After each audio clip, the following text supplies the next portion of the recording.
અમદાવાદના Sola SG highway અને ઘાટલોડિયામાંથી IPL match પર સટ્ટો રમતા 3 લોકોને ઝડપી લેવામાં આવ્યા છે, જેમાં ઝોન 1 એલસીબીની ટીમે પેલેડિયમ મોલ પાસે આવેલ વિશાલ પાન પાર્લર પાસેથી શ્યામ પટેલને સટ્ટો રમતા ઝડપી પાડ્યો હતો અને ઘાટલોડિયા ખાતે આવેલા શ્રીજી ચાયવાલા પાસેથી બિહારીલાલને આઈપીએલ મેચ પર સટ્ટો રમતા ઝડપી પાડ્યા હતા। જ્યારે સોલા પોલીસે બાતમીના આધારે સોલા ભાગવત કોમ્પ્લેક્સ 4 રસ્તા પાસેથી વિરાજ ઝાંઝવાડિયા નામના યુવકની ધરપકડ કરી વધુ તપાસ હાથ ધરી છે।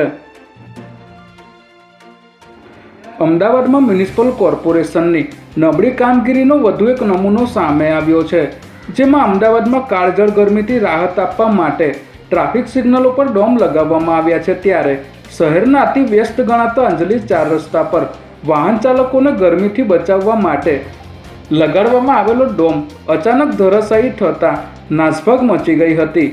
ભરચક ટ્રાફિક વચ્ચે આ ડોમ તૂટ્યો હોવા છતાં સદનસીબે કોઈ જાનહાનિ થઈ ન હતી, પરંતુ આ ઘટનાએ તંત્રની કામગીરી અને ડોમના મેન્ટેનન્સ સામે ગંભીર સવાલો ઊભા કર્યા છે।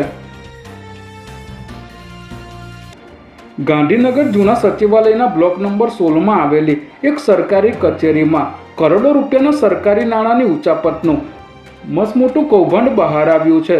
સમાજના વંચિત વર્ગોના ઉત્કર્ષ અને સુરક્ષા માટે ફાળવવામાં આવેલી 4 કરોડ અને 95 લાખથી વધુની સરકારી ગ્રાન્ટ ખોટા દસ્તાવેજોના આધારે બારોબાર સગેવગે કરી દેવામાં આવી હોવાની વિગતો પ્રકાશમાં આવતા વહીવટી તંત્રમાં ફફડાટ વ્યાપી ગયો છે। આ મામલે સ્થાનિક પોલીસ મથકે વિધિવત ફરિયાદ નોંધાતા તપાસનો ધમધમાટ તેજ કરવામાં આવ્યો છે, જેને પગલે આગામી દિવસોમાં મોટા માથાઓની સંડોવણી બહાર આવવાની પૂરેપૂરી શક્યતા સેવાઈ રહી છે।